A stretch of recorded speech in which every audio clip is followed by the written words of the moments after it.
working on my computer, aka my larger kind of potato, not really potato computer. I heard my monitor went black and it died. It died. So I'm gonna move this out of the way and we're gonna get to the unboxing of the monitor I just purchased. Today I went to the local Micro Center and I picked up this Asus Tuff Gaming VG1B series 27-inch or 68.6 centimeter curved monitor. This is what's included. You have your base, your foot-feet base. You have your HDMI cable, your VIP member notice thing, whatever that may be, your power cable, your assembly instructions, and the hardware to marry the monitor to the foot-feet base. As I continue the unboxing, I will now marry the monitor to the foot-feet. But first, I must remove the plastic. It's like cutting the ribbing at a grand opening.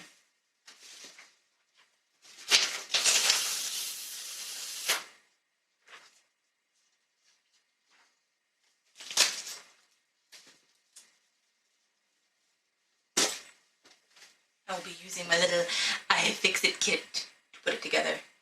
Kind of dark.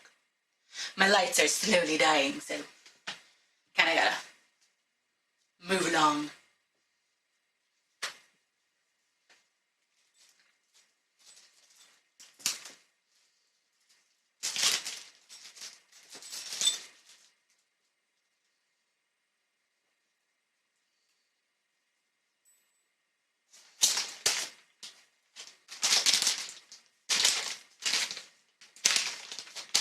Right, so how does one open this? Oh, there's tape. Where'd my shanky scissors go?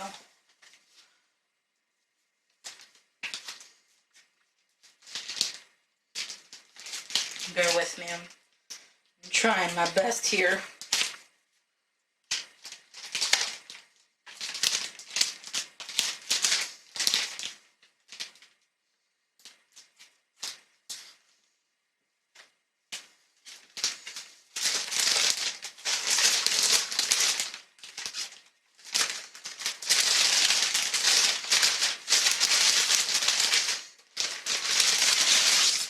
Ta-da! So there's our foot-feet base. Okay.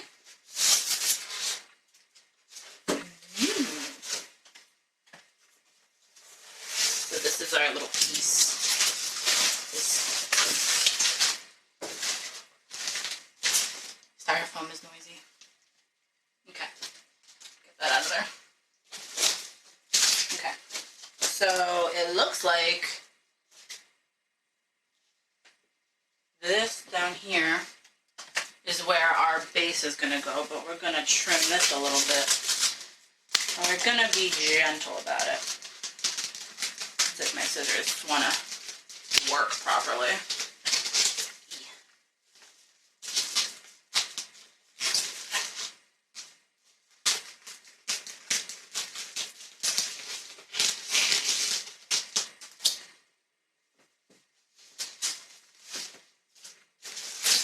Asus Tuff Gaming. So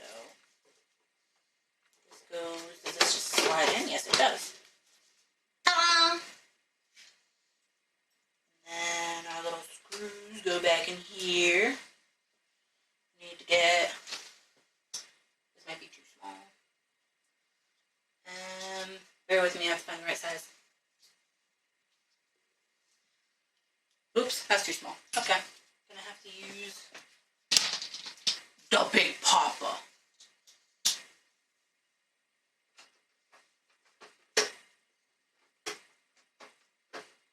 Make sure you put it in straight, because if you put it in crockeyed, it's gonna be no good for you.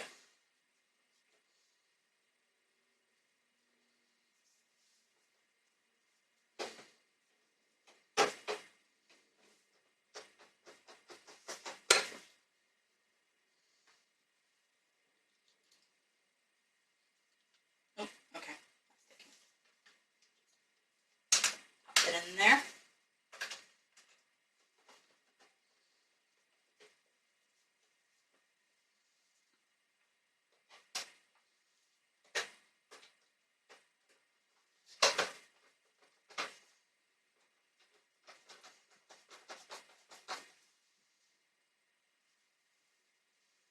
You could use the provided little Allen key / screwdriver thingy, but I like my iFixit kit better.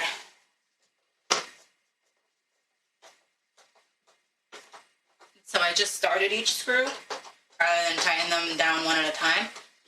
You start each of them, and then once you get them all in, you tighten them all in a crisscross pattern. So, you know, you don't strip anything or break anything or anything like that. And then from here, I'm gonna have to move this up a smidge. Ooh. Gonna have to lift this up a little bit. That goes on like that. And then, show it first. There's like a little screw down here. You could use either a Phillips head screwdriver or there's like a little ring. I don't know how we're going to be able to see that. There's a little ring you could use to tighten it. You can take your pick. I'm just going to use the little ring. And then I can tighten it down with a screwdriver afterwards if I feel it's not tight enough.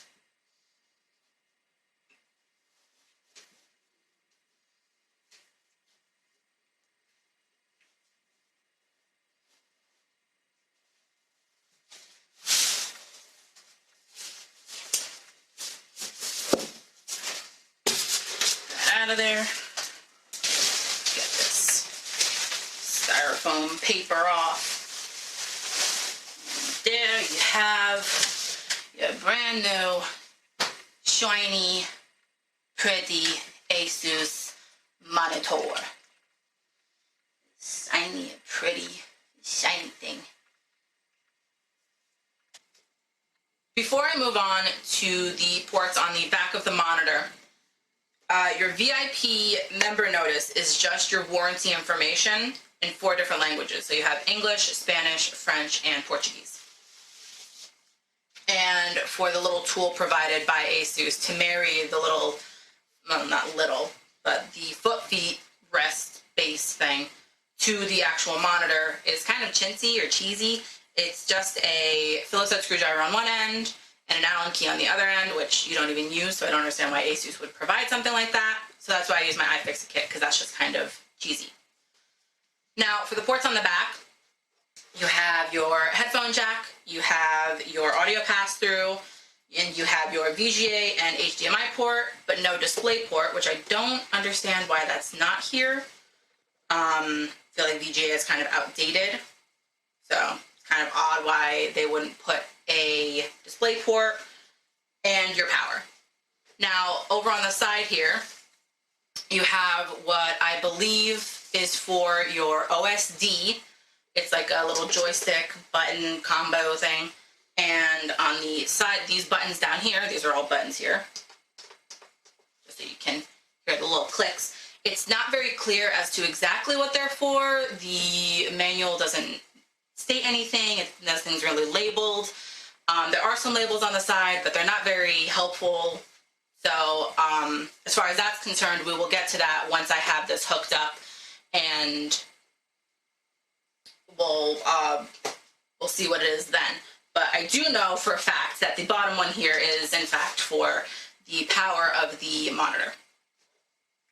Also, on the bottom here, you can see there is a little, I don't know how well you can see it, but there's a little hole for cable management. So that's nice. So your wires just aren't going all over the place. They're just going through one nice little hole, and they're all nice and neat. Now, on the bottom here, I don't know how well you're going to be able to see it with the little stand in the way. Let me see if I can just inch my way across so I don't drop it. This does turn, by the way, which is nice, so you can try not to drop this very nice monitor.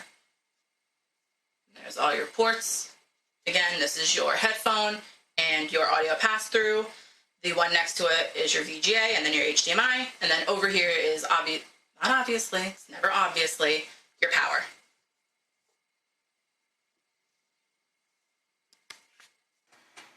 Now that I have the monitor hooked up, this is to show what it looks like. I'll do the best I can to explain the OSD because there is nothing included in the paperwork or with the monitor in general to explain all of the options. As you can see here, I took a picture with my cell phone of the images on the side of the monitor, which lend to the buttons on the back, which I previously showed. Here you have your power, you have your game mode, game plus, and then to X out of the OSD that you can kind of see over here. Before I got to this portion of the video, I did go through all the options just to kind of get a brief understanding of what each one is or will do, which is why I know what these two are. If anyone has this monitor and understands all the ins and outs and all the options, please feel free to correct me or give feedback in the comments or help me and others understand what these options do. As far as the crosshair options that I will show in just a bit, I'm not understanding why you would want those on just a screen like this where you're watching YouTube videos or writing a document or editing a video, editing pictures, whatever, rather than just in game. I'm not understanding why you would want that.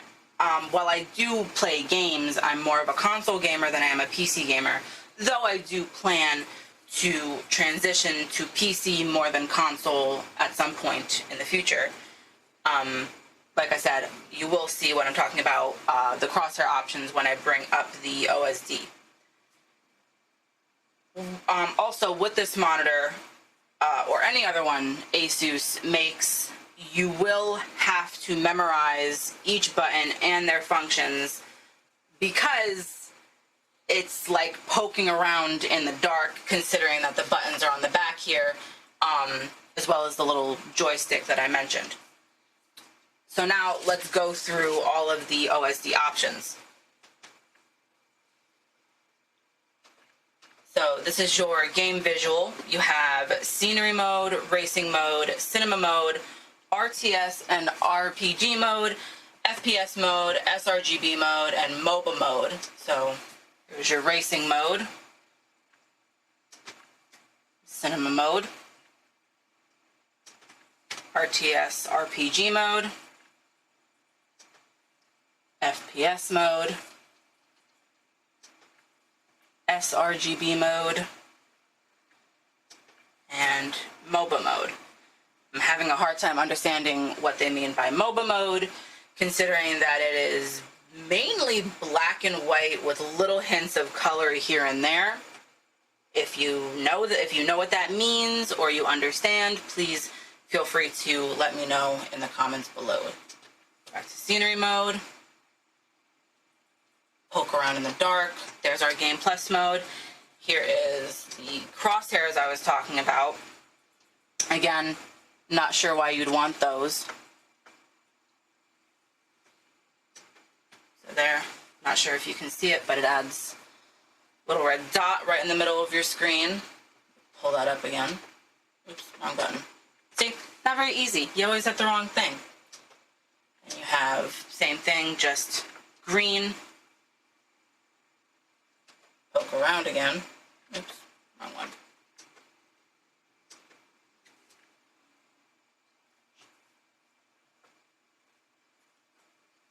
Not sure what it does, considering that it also goes over your mouse.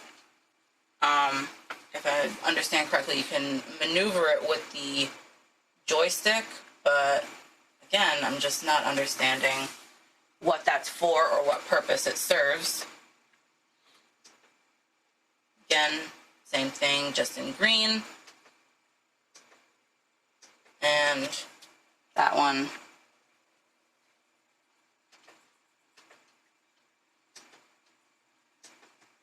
also in green.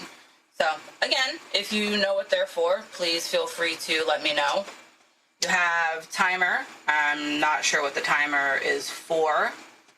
30 minutes, 40 minutes, 50, 60, 90. I'm guessing maybe a sleep timer, or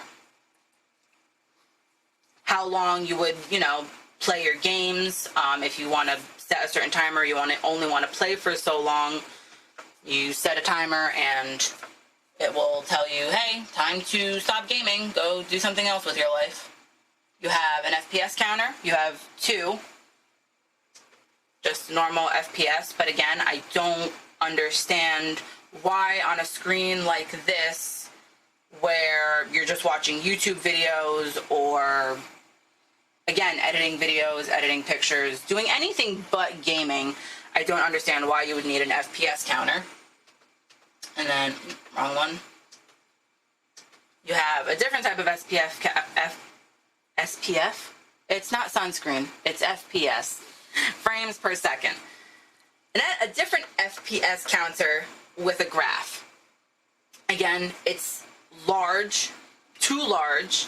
It kind of blocks a pretty sizable section of your screen, and if you're playing a game like what's in the background here, which is just a train simulator, there is information up in that top right corner that you need to be able to see. So with that FPS counter there, you can't really see the information. Make that make sense. Thanks, Asus. And then you have your display alignment, but if you try to do anything with it, with the joystick, it just disappears. So that's moving the joystick, and it's not doing anything. At least doesn't seem like it's doing anything. So I'm not really sure how this works or what you would need it for. Again, it would have been really nice if Asus added another booklet to explain all the OSD functions, but alas, they did not. And then your top button here before getting to the joystick is just to X out of that miniature kind of starter OSD. Now, if you press on the joystick, but if you press it once, actually, let's exit out of that, I'll do that again. If you press it once, it brings it up. Also, I will mention that the first time I saw the little monitor with the G, I thought it was G-Sync. It is not G-Sync. This is not G-Sync capable. It only uses, or is FreeSync compatible. That's the word I'm looking for. So, backtracking a little bit. Now we continue. This top button is to exit out, but if you double click the joystick, couldn't think of the word, it brings up the more in-depth OSD. So here you have your gaming, you have Overdrive, FreeSync Premium. There is, I'm not sure how well the camera is picking up, but there is ELMB. I'm not entirely sure what that is, but it is grayed out. For whatever reason, I guess it's maybe something with the operating system. It's not working together. I'm not entirely sure. Again, you have your Game Plus, Game Visual, and Shadow Boost, which is, and again, I'm not sure how well you can see it, but it is grayed out. It is not a selectable option. So let's go back. And then here you have your image. You have your brightness, contrast, vivid pixel, ASCR, aspect control, which is also grayed out. It is not selectable. You have a blue light filter, which is actually pretty helpful because blue light can cause headaches. Fatigue can make you tired. You don't want to be staring at your computer anymore. So that's good that it has that. You have position, which is also grayed out. Focus, which is grayed out, not selectable, and that's it there. Then we go back again, and we have our color. You have color temperature, saturation, and skin tone. Again, I'm not sure what skin tone being used for. I guess maybe for picture editing, if you're editing pictures of people or anything like that. You have your input select, so if you're using VGA or HDMI, you can swap between those through the monitor. My favorite, so you have shortcut and customized settings. there. And then just your system setup, you have language, sound, eco mode, power indicator, power key lock, and just a key lock, your OSD setup, and information. Oh, and then you can just reset everything. So go back to the top, and then we'll just... So after 3 months of use, I inadvertently found out this monitor has built-in speakers. My main computer had gone down, and I acquired a ROG Strix gaming PC, and there were no speakers connected. Yet, when I played a video, sure enough, there was sound. So I'll demonstrate the quality of the speakers now. I'm your host, Sam, and today I will be reviewing and demonstrating the 3 items you see before you. This pocket thumbstick-esque USB hub, pardon my little bottle cap stand, can be used with your notebook, computers, basically anywhere you need a USB hub. Don't they sound just great? Amazing. As we wrap up this video, wait, we? Who's we? Me and the mouse in my pocket? Correction. As I wrap up this video, I'd like to add, I believe FreeSync is AMD specific. Now the reason I say that is because the graphics cards I've only had in my past 2 computers have been and is NVIDIA. Now that we've reached the end of this video, we seems to be very specific. I don't know why I keep saying we. There is no mouse in my pocket, I promise. Big disclaimer, I'm not being paid for this.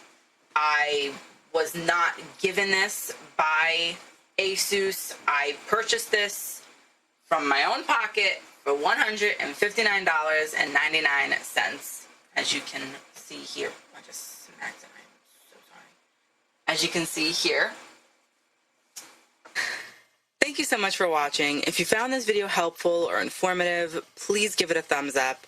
Also, if you know anyone who would enjoy this video, please share it. Be sure to comment if you have any information to add, but I ask, please be cordial. Also, if you enjoy what I do, I would appreciate it very, very much if you would consider supporting me on Ko-fi.